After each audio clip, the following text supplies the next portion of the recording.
खबरों में आगे बढ़ेंगे और अब बात करेंगे मणिपुर की, जहां पर एक बार फिर से तनाव के हालात दिखाई दे रहे हैं। जहां पर जिरीबाम इलाके में नदी में 3 शव मिलने के बाद गुस्साए लोगों ने जमकर तोड़फोड़ की है, आगजनी की है। कई मंत्रियों और विधायकों के आवास को भी आग के हवाले कर दिया है। रिपोर्ट दिखाते हैं आपको।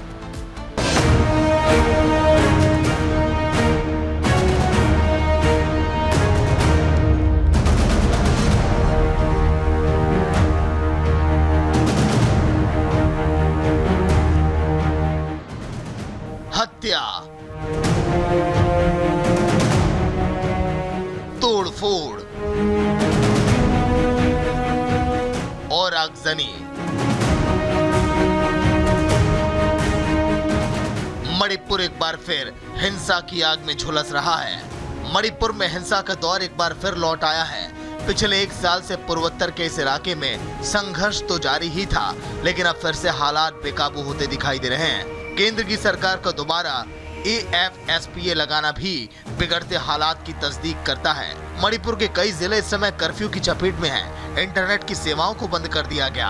हर सड़क और चौराहे पर तनाव जैसे हालात दिखाई दे रहे हैं। जानकारी के मुताबिक इम्फाल में शनिवार को प्रदर्शनकारियों ने 2 मंत्रियों और 3 विधायकों के आवास पर धावा बोला और जिरीबाम जिले में 3 लोगों की हत्या के लिए इंसाफ की मांग की। इम्फाल पश्चिम जिले के सगोल बंद इलाके में प्रदर्शनकारियों ने बीजेपी विधायक RK इमो के घर के सामने जमा होकर नारेबाजी की। इमो मुख्यमंत्री N बीरेन्द्र सिंह के दामाद भी हैं।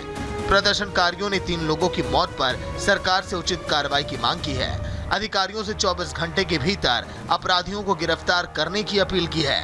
विधायकों के घरों पर भीड़ के हमले के बाद इम्फाल पश्चिम प्रशासन ने जिले में अनिश्चितकाल के लिए कर्फ्यू लगा दिया है। अभी हम इम्फाल के उरीपोक इलाके में मौजूद है और यहाँ पर आप देख सकते हैं कि किस तरह से रोड को पूरी तरह से ब्लॉक कर दिया गया है। कई जगहों पर टायर में आग लगा करके यहाँ पर शटडाउन जो डिक्लेयर किया गया था उसको इम्पोज किया जा रहा है। सिर्फ उरीपोक का नज़ारा नहीं है, ये पूरे इम्फाल में कई इलाकों में टायर जला करके लोग सड़कों पर प्रोटेस्ट कर रहे हैं। दरअसल ये प्रदर्शन जिरीबाम जिले में 3 लोगों की हत्या के मामले में हो रहे थे। इन 3 लोगों के शव जिरी नदी में तैरते हुए पाए गए थे, जो कि उन 6 लापता व्यक्तियों में से एक थे जो सोमवार को जिरीबाम से गायब हो गए थे। आपको बता दें कि मणिपुर में कुकी मैतेई के बीच चल रही हिंसा को लगभग 500 दिन हो चुके हैं। इस दौरान 237 मौत हुई, 1500 से ज्यादा लोग जख्मी हुए, 60,000 लोग घर छोड़कर रिलीफ कैंप में रहने लगे हैं। करीब 11,000 FIR दर्ज की गई और 500 लोगों को अरेस्ट किया गया। इस दौरान महिलाओं की न्यूड परेड, गैंग रेप, जिंदा जलाने और गला काटने जैसी कई घटनाएं भी हुई।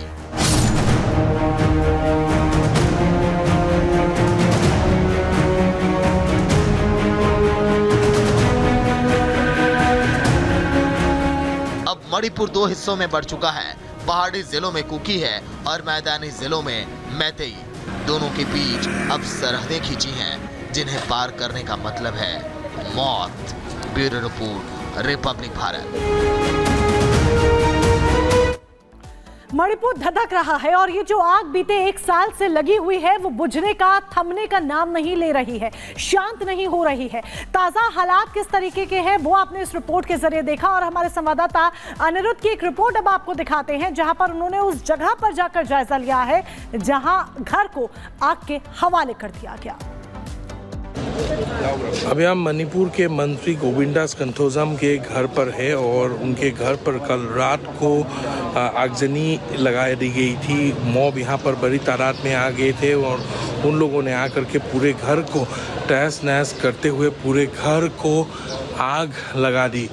आप देख सकते हैं किस तरह से घर के हर एक चीज़ को बाहर निकाल करके लाया गया और तोड़फोड़ करने के साथ साथ इनको जला दी गए। मिनिस्टर के बेडरूम तक लोग पहुंच गए थे। हालांकि मंत्री उस टाइम घर पर नहीं थे और लेकिन उनके घर के जितने भी सामान थे सब सामान जला करके रख कर दिए गए। आप ये देख सकते हैं घर का हालत क्या हो गया है। यहाँ पर पूरी तरह से घर को आग की लपेट में दे दिया गया था। 4 से 5 फायर टेंडर आकर के यहाँ पर आग बुझाने में कामयाब रहे। यहाँ पर आप देख सकते हैं ये तस्वीरें निंगथोंग बाजार से मंत्री गोविंदास कंठोजाम के घर से। यहाँ पर हालांकि उस वक्त सिक्योरिटी फोर्सेस भी मौजूद थे, लेकिन वो भी हज़ारों की तादाद में आए मॉब के सामने कुछ नहीं कर पाए। मिनिस्टर के घर के जो कार्यालय थे वो भी तोड़फोड़ कर दिए गए।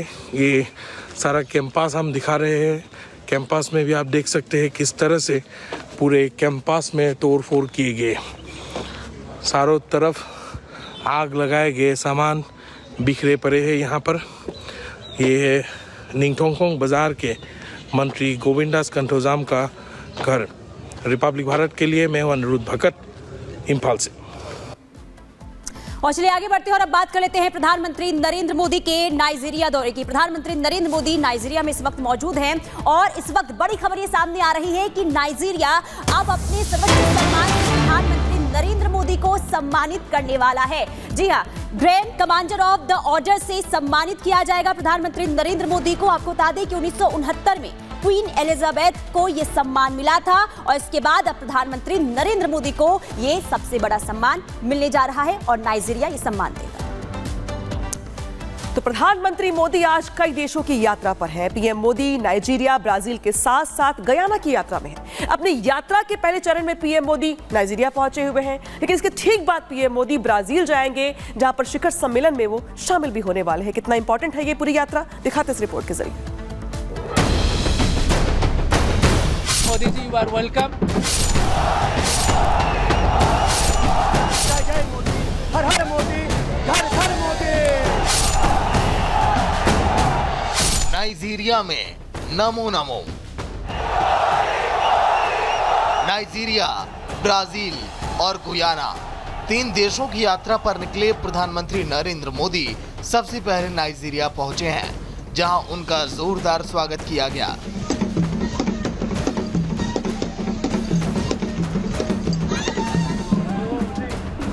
पीएम मोदी नाइजीरिया के राष्ट्रपति अहमद टिनुबू के न्योते पर पहली बार नाइजीरिया पहुंचे हैं। ये किसी भारतीय प्रधानमंत्री का 17 साल में पहला नाइजीरिया दौरा है।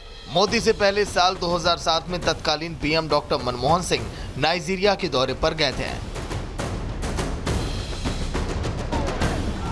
पीएम मोदी आज राष्ट्रपति टिनुबू से मुलाकात करेंगे। उनके बीच भारत नाइजीरिया के द्विपक्षीय संबंधों को और मजबूत करने पर चर्चा होगी। इसके बाद मोदी राजधानी अबुजा में भारतीय समुदाय के लोगों को भी संबोधित करेंगे। पीएम मोदी के इस दौरे को लेकर नाइजीरिया में अनोखा उत्साह देखने को मिल रहा है। भारतीय प्रवासी समुदाय के सदस्य वंदे मातरम और भारत माता की जय के नारे लगाते नजर आए। आज हमारी खुशियों की कोई था नहीं है कि हम अप्रवासी भारतीयों के बीच में इतने दूर से नाइजीरिया अबुजा पधार रहे हैं। आपका बहुत बहुत स्वागत है और हमें बहुत खुशी है कि आप ग्लोबल साउथ को जो लेकर साथ चल रहे हैं। वसुधैव कुटुंबकम का जो आपका नारा है वो सिर्फ नारा ही नहीं, आप उसे सत्य रूप में एक करना चाहते हैं। इसके लिए हमें बहुत खुशी है। आपके कार्यकाल में हम भारतीयों का जो सर गर्व से ऊंचा हुआ है, हम सदा उसके आभारी रहेंगे। आइए ये भी जानते हैं कि भारत के लिए नाइजीरिया अहम क्यों है। तेल और गैस के विशाल भंडार की वजह से नाइजीरिया अफ्रीका के अहम देशों में से एक है। ये देश भारत की ऊर्जा की जरूरतों को पूरा करता है। अफ्रीका में भारतीय निवेश खासकर ऊर्जा, खनन, फार्मास्यूटिकल्स, सूचना प्रौद्योगिकी जैसे क्षेत्रों में लगातार बढ़ रहा है।